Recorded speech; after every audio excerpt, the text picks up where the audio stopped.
Good morning, everyone. Welcome to Sports Shorts Daily with Ronnie. I'm Ronnie Rantz alongside Tommy Krysan. Hope everyone had a great weekend. Today on Sports Shorts Daily, a lot to get to relative to the world of college football, NFL football. We'll even talk a little NBA, get you updated on what the Pelicans are doing.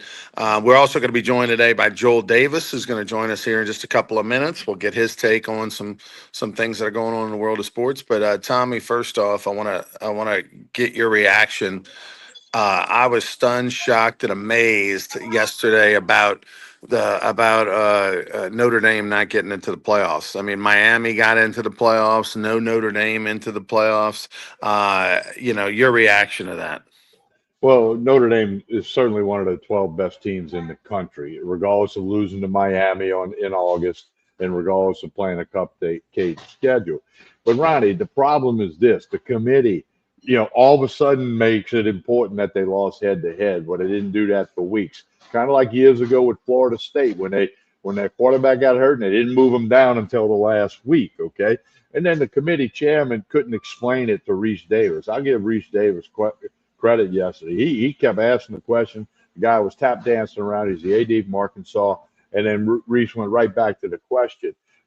When you are so inconsistent, it opens the door for valid questions and criticism. And that's what has occurred. Now, they're already talking about that there's going to be 16 teams next year. Well, then the 17th team is going to be mad. So college basketball puts, 68 teams in the tournament and two people feel like they got left out. Okay, that's always going to happen, especially when you have the human element. I'm not smart enough to know the answer. Can AI do it, or can you get a blow up the committee? You can't have ads in there who know that their conference benefits if there's more conference teams in there. And then this thing about the group of five, let them have their own playoff. Look, I'm happy for Tulane.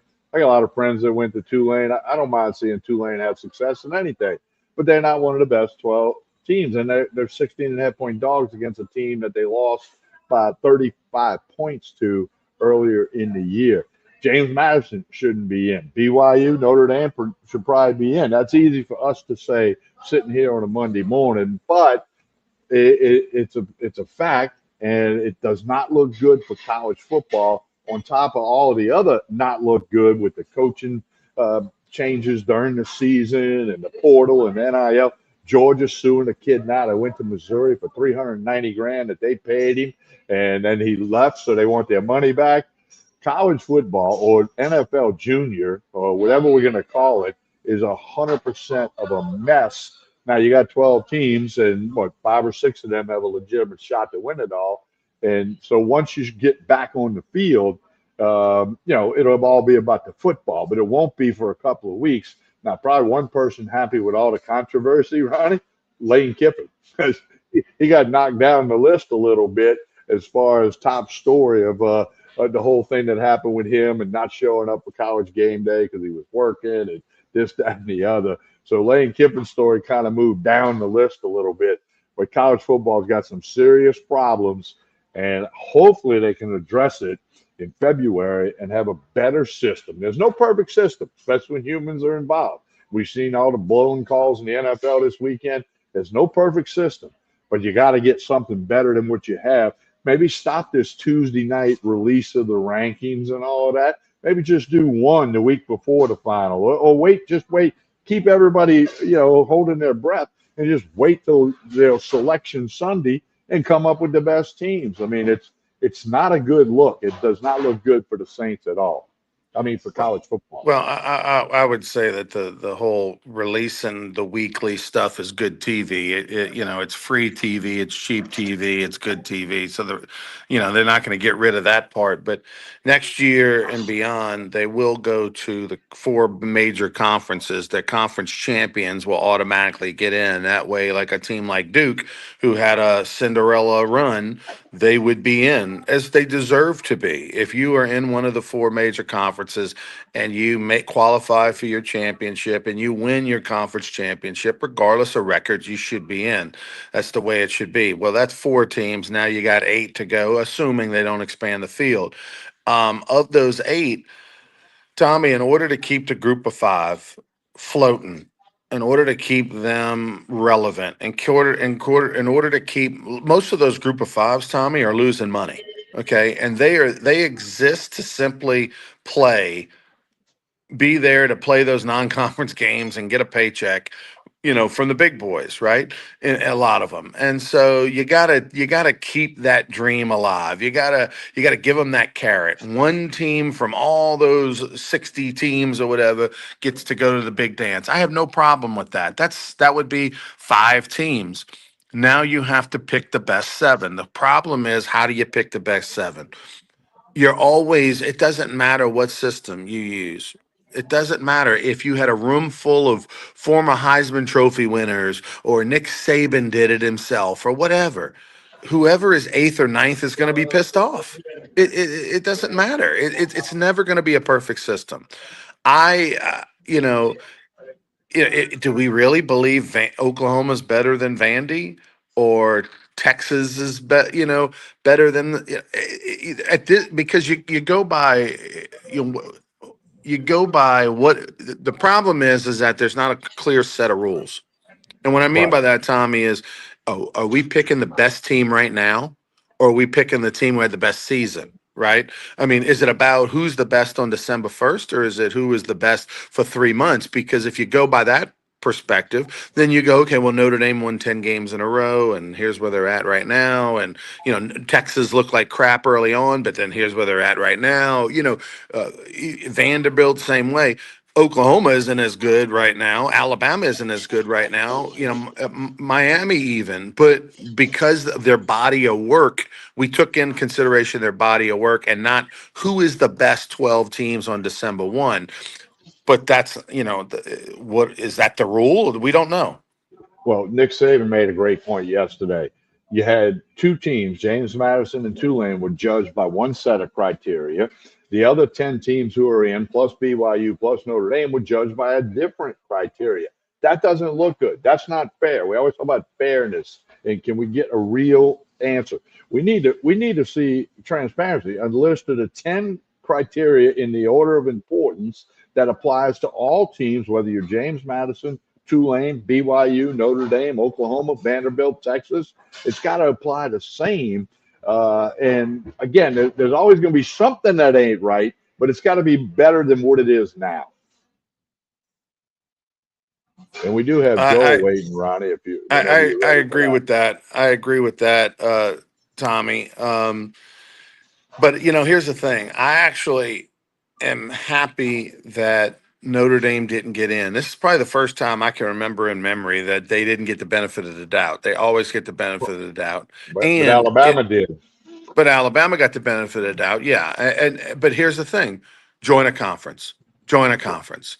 Yeah. You know what I mean? Because I really believe that the decision to put Miami in over Notre Dame was largely due to the fact that the ACC didn't have a representation, and they wanted to make sure the ACC, who's a partner in this thing, right? They're one of the 4 major conferences. They're going to get an automatic berth moving forward. There's no more of this top 5 ranked highest conference teams, all that kind of stuff. Conference champions. They wanted to make sure the ACC had a partner. I really believe that that's a part of it. Because if Miami's not in, then the ACC does not have any representation. And I think when it push came to shove, they went in that direction, and I have no problem with that. Notre Dame being out there independent, dictating whatever they do and who they play, and they got one foot in the ACC waters, getting four games a year from them or whatever it is, but they're not really in. They don't have to give up any of their revenue. Blah blah blah blah. Like, I think that's BS, and I think that's what kept them out as much as anything. I agree with you 100%. I mean, and I partly blame the ACC for taking the other sports teams at Notre Dame, men's and women's, and not taking the football team. So that's got to change. Cassette tapes were a good idea at one time. They're not anymore. I mean, Notre Dame, it was a good idea to be independent, have your own contract with NBC at one time. That doesn't work anymore. Get off your high horse. And then, of course, I think they should have played in the bowl game. That's my opinion. To quit, but Baylor's not playing in a bowl game. Neither is Kansas State. Neither is Iowa State. Big 12 fined those 2 teams to $500,000, Kansas State and Iowa State, for choosing not to play in a bowl game. And the bowl games are going to go away. Some of them are going to go away. I'll say that. All right, Tommy. First off, I want to get quick reactions. Georgia, Alabama. I was not surprised at all that Georgia won. Surprised at how dominant they were, and was shocked by Indiana, Ohio State. Indiana won. Congratulations to them. Everybody thought Ohio State would take care of Indiana, but Ohio State missed a short field goal. Indiana wins ugly game 13-10. Quick reactions to those two things, and then also, who do you think is going to come out of this as the champion of of this tournament? Well, my first reaction is Alabama's offense looked like LSU's that night in the dome against Bama, 15 years ago, 14 years ago, whatever. You got to credit the Georgia defense. They had a plan. It worked. Alabama didn't have an answer. I was shocked that Indiana won. I was hoping that Indiana would win because, as I keep saying, I'm old enough to remember when they were a basketball school. But Indiana got it done. I really think, Ronnie, I thought about this question before you asked it. I think either Indiana or Texas Tech is going to win the national championship. Um, Texas Tech to me is the They are great real. unknown. They are They, real. they, Big 12 is a little weird. I'm really curious. Look, I love this tournament because I think it's anybody's tournament. I think it's wide open. I'm personally going with Georgia. Okay. I think there's some value in been there, done that, and the coaching and all that kind of stuff, expectations, the program. I like the blue bloods and these types of things. But Texas Tech is going to be interesting. We don't know much about them. We know that that's an athletic program that is here to stay as long as they keep pumping that money. I mean, look, they're spending $3.5 million on softball. They got a billionaire backer who's just dumping money into Texas Tech and wants to win, much like Oregon. Has Nike behind it doing the same thing. And look, you got Texas Tech, you got Nike, you got Texas A&M spending gazillions of dollars. This is where the money is coming to the forefront, right? Yeah, you got some great stories like Tulane and James Madison, but from a big boys perspective, Indiana is really maybe one of the non-blue bloods that's in there, but everybody else is spending a lot of dough off the field as well. So a lot of fun. I got Georgia winning it, but I really think I think a lot. I think anybody in this dance outside of really Oklahoma and Alabama, I'm not really buying them. But I think Ole Miss, I think A&M, I think Georgia, I think all of them have a shot to to win this thing. I don't think there's any clear dominant team. Well, the basketball tournament is March Madness. This is going to be December, January Madness. And then when they go to 16 teams, and you can throw more madness in there. We do have Joel, Ronnie. Are you ready to get him Yeah, in there? jump him in. Let's go. Okay, he's been waiting patiently. Yeah, I don't know why Tommy didn't bring you in, Joel. So I don't told start you, off. I told We you he tried to was bring you here, and in, you but you just. had a I you said had a he's run on Joel's state. ready. If I you mean, are, I you can't. I just can't didn't. always hear what you say, Tommy. But I'm just saying. All right, Joel. So look, I'm going to get you right away. Get your reaction to the Joel Davis joining us. Get your reaction to the playoffs. Um, I guess it was anything surprising. I mean, other than just simply Notre Dame, Miami. Um, well, I just listened to you guys talk about who you thought would win the national championship. I still think it's Ohio State. I think Ohio State has just the amount of talent. Put it this way: if Mendoza was quarterbacking the other night for Ohio State, it would have been close. I think Sam had just a tough moment. That he's a young guy, right? I think that will be great experience for him moving forward, and I think that he'll play better moving forward, especially with Tate and Smith on the outside and the amount of talent that they have at the running back position. I don't think Ohio State's going to lose a game in the playoffs, and they're going to go on and win it all. Just too much talent to be held back another game. So as far as Texas Tech, man, what an unbelievable defense. They are just stacked on the defensive side of the football. Really like what they're able to do. Alabama, man, Ty Simpson has taken a massive hit to his draft status. I can guarantee you one thing. He's not going to come out this year after what he's shown, unless if he would have made the playoffs, or he did make the playoffs, if he goes into the playoffs and does very, very well moving forward and maybe, improves his stock status, but man, it was so bad against Georgia. He looked terrible. They looked terrible. His stock has dropped dramatically. I don't think it's going to get much better during the playoffs. You can't just fix those things right overnight. So Ty Simpson's more than likely going to come back next year, in my opinion. I just can't see him coming out. But man, I just don't think Ohio State's going to lose. I mean, they're just. But dude, do you know how many first round draft picks they have on that team right now? Ohio State. Yeah, they have like 10 guys that are current or future number ones, and I'm talking top 10 type guys. So that I will say this: I don't think that Matt Patricia did Arvell Reese any justice in that football game. Completely a non-factor. This is one of the most elite football players on the football field, and he had him in drop coverage all night long. Like, why in the world would you not put him in a position to make plays? And he wasn't. He was in drop coverage all night. I think he had one tackle. He had 0 impact plays. I think that will change moving forward. Joel, weigh in on the Notre Dame Miami controversy. Clowns. Absolute clowns. You don't get your way, so you're going to take your ball and go home. That's the way I look at it. I was like, this is not about this is about the kids. You're telling me none of those kids want to go play in a bowl game? Well, supposedly, Joel, the player representatives, the committee, whatever that represents the players, they were the ones that agreed and said we don't want to go. Okay, They did a Rudy. Remember when they went into the AD's office with their jerseys and laid down their jerseys, unless Rudy played on senior day. That was a movie, never happened in real life. But they did something like that, supposedly. Yeah, so it's that parent that lets their kids dictate what they're supposed to do with their lives, right? Okay, so, what do you want to do, honey? Do you want to go to college? You don't want to go to college? I don't know what's best for you, so you tell me what's best for you. I think it's a horse manure. I said, you go play in a bowl game, and it's embarrassing. So this is a mess. But we knew it was going to be this. When it was 4 teams, we were arguing about who's 5th and 6th, who's 5 and 6 should have been in. And when it went to 12, we knew it was going to be 13 and 14. If you go to 18, it's going to be or you go to 16, who's the 17th and 18th team?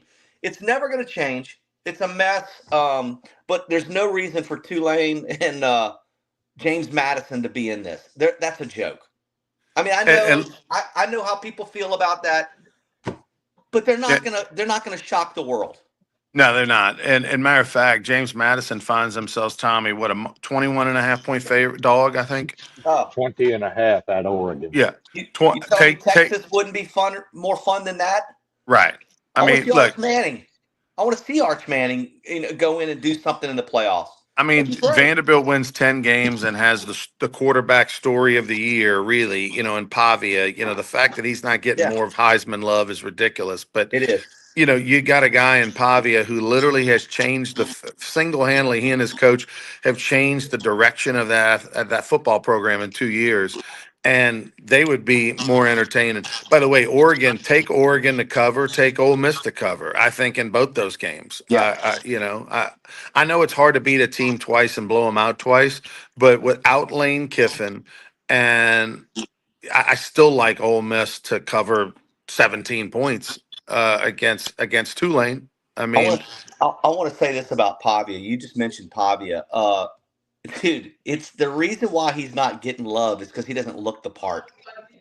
He looks like a linebacker playing, quarterback, and the media doesn't find that sexy. They don't like that. Even when Manziel wasn't 6'3", but Manziel had this aura about him, right? He was a good-looking kid. He made great plays. He did the same thing. Pavia's doing the same thing that Manziel was doing. I mean, he is. But he looks like a linebacker, and he's 5'10". So it's not sexy, and that's why if he was 6'3", there'd be more people talking about him. I can assure you. Tommy, I'm gonna jump off here. I got a little sports council meeting thing I got to do, and then I want get Joel's reaction to the New Orleans Saints. By the way, just for the record, yesterday's game crushed me for my under 3.5 on the season. I hit the cash out button right before the end of the game. I hedged it a little bit. I mean, I still lost money on the initial bet, but I did hedge it. I threw my white flag in the air. I'm still alive for the under 5.5. I'm gonna let that one ride. I think the Saints will, win 4 or 5 games, but I don't think they're gonna win 6. So at the end of the day, Joel, I'll still finish up a little bit. I'm not gonna lose money, but No, I'm sure you yesterday will. Baker Mayfield crushed me in that terrible weather. I'm gonna let you Did he two boys crush you, go. or did Thanks, Joel, Tyler for Shuck crush you? Tyler Shuck crushed me, but I think Baker Mayfield more than anything. I think they went into it with thinking they were just going to cruise to victory, and then the weather was the equalizer and just screwed me. All right, I'm gonna jump off. All right, boys. Bye-bye. So, Joel, Tyler Shuck, is this the Yeah. real deal? I I mean, think that's pretty clear. I think it's pretty clear that he's the real deal. I mean, he's playing what we were hoping that he's doing things that we were hoping he could do. We've always talked about needing a quarterback that can do things when things break down. We just haven't had that. Even when Drew Brees was there, but you didn't need things to break down because he got rid of the ball so quick. But for a young quarterback who is developing, things tend to get messy at times, right? And you need to be able to have a guy that can do things when things get messy. Do you think that, look, I love Spencer Rattler, but do you think that Spencer Rattler scores on either one of those 2 plays yesterday? no, The he does 34 not. yard, the 34-yard run, and then the what was it, a 13-yard scramble that was actually 20 something plus because he got knocked back 7-8 yards. Neither one. He's not making either one of those plays, I and that's agree why with you. Tyler Shuck is the decision, right? Well, and what they've done by letting Shuck go play, even though I'm sure when they grade the film, he's made some mistakes. Of course. They have now found their quarterback, and he needs to play the rest of the games, 4 more games down the stretch, and just try to get better. Then he's got an off season, and I think the Saints can be optimistic about him for next year. Oh, no doubt about it. Especially when the division you're in with Tampa, Carolina, who's none of these teams, Atlanta, who clearly doesn't have a quarterback. I mean, is Penix going to be your future? You're gonna put everything you got in Penix, who's clearly had injury history, and he's proved it again in the NFL. You got Baker Mayfield. I mean, yeah, they're winning the division, but it's because you're in such a crappy division. Baker Mayfield's not setting the world on fire, although he has played very, very well, and I would take him today. But then you got the Carolina Panthers that are winning a few games. They're right there, 7-6. They're shooting for the moon right now. Both of those teams are fighting for the division. But I'm not scared of that division. You don't have Josh Allen. You don't have Joe Burrow in your division. You don't have Patrick Mahomes in your division. So it's up for grabs. And you got to be super excited about Tyler Shuck and being 26 years old and being right there playing just as well as those other guys right now. He's playing just as well as those other guys right now with 5, 6 games of experience. So I'm super excited about what they can do, and it really opens up what they can do in the draft in the first round in those top, hopefully, look, if he wins 4 games, they're not going to be picking in the top 10. And this is not a really, really elite draft up at the top of the draft. I mean, having the number 1 pick would have been great because you could sell it, right? Not because you want to pick it. It would have been great because you want to sell it. And now they're probably not going to be picking number 1. So with that being said, you're probably dropping down to where there's better value. To be perfectly honest with you, you don't want to take Jordan Tyson at number 1 because Jordan Tyson is not a number 1 elite can't miss prospect. But I'd take him at 10. Right? I don't want to take him at 1, but I'd take him at 10. So it actually is going to work out for the Saints winning a few games because they're not going to get the number 1 pick either way. I agree with that, and you have reason to believe that Shuck can and will get better, and he will get better in these next 4 games. Yes. Let's hope that happens. And then you got an off season, and Kellen Moore really a quarterback guru. Put some other pieces to the puzzle in there, and you'll have more. You'll be able to be more optimistic next August than you were this past August. I'm more sure about Tyler Shuck than I am with Kellen Moore. And I don't He doesn't look the part. Am I right? Well, he just looks like a rookie coach. He looks like he's missing some. Look, he's not experienced head coach. Clearly, He's never been a head coach anywhere. And, Well, that he third looks like an offensive coordinator. He's standing there with yeah, his clipboard, his pacing, Waffle House play sheet, and he's moving his headset all the time. I mean, right, he looks like that other guy on the sideline, not correct. the head coach. Now that may change, like you said. He's a rookie head coach. He is. And again, and so is Tyler Shuck. He's a rookie quarterback. And I'm more sure about Tyler Shuck, being the guy as long as he avoids injuries and stuff like that. Because you don't want to, if he's not on the field, it'll set him back, right? And injuries can also mess with your mind. And right now, he doesn't look like there's anything that's messing with this right now. He looks completely confident in everything he's doing. That's huge for a quarterback. A quarterback has to feel like they know what they're doing. They have to be full of confidence, and he clearly has that. Kellen Moore, I thought that they should have reviewed that third down run yesterday. Well, you Devin saw Yields, his reason is he said he never saw a replay that convinced him to do that. Coach, you got to have another guy do that yeah, and, there's and supposed to wire be it down somebody, to right? you like, hey, coach, you got to do this one, okay? I just looked at it. Yeah, I mean, Correct. so they got to fix that system as well. Hey, Joe, I see you got your Red Zone fundraising hat on. You ready for the Dome this weekend? Yeah, we actually have a huge coaches party this Friday coming up at Dave and Buster's. So every high school football coach in the state of Louisiana is obviously invited to that from 11:30 to 3:30 or 4 o'clock on Friday, Championship Friday, this upcoming Friday. So if you're watching this, coaches, and you're familiar with Red Zone, you work with Red Zone, make sure you make it over to Dave and Buster's at 11:30. Because we'll be there all day having a great time. All the food and drinks are on us, Red Zone Fundraising. And, a few coaches that I was not expecting to be there may be there. I thought that they might be in the Dome. And then there's one coach who will not be there that I'm super excited about. Good friend of mine, Tommy Johns at Iowa. Iowa makes it to the championship game. I can't believe it. I'm just in shock. I'm so happy for them. They have been on the cusp of making it to the Dome for quite some time, and they're there. I'm proud of Tommy John. I'm proud of his staff and what they were able to accomplish. I just hate the fact that it's right in the middle of my Red Zone party, and he won't be Hey, there. well, hey, he'll be thinking about, hey, how about the Gina Giants? First ever appearance in a championship game. I'm happy for the Gina Yeah, Giants. yeah. Congratulations to those guys too. Look, there's a lot of deserving teams that should be in the Dome this year that fought hard. There was one team that I thought would be there this year. I don't want to name any names, but I hate the fact that they didn't make it. But there's so much talent in the state of Louisiana, and I see it every single day with the work that I do. And Lane Kiffin coming to LSU, buddy, you don't need to go anywhere else. It's all right here in your backyard, and he knows that. Yeah, he knows that. All right, Joel, we remind people, Court Street Cafe, breakfast, lunch, dinner. Stop by and see Jason and the staff here in Port Allen, just a couple of minutes over the Mississippi River Bridge. Joel, appreciate you joining us this morning, and we will visit with you again soon. Okay, buddy. Peace out.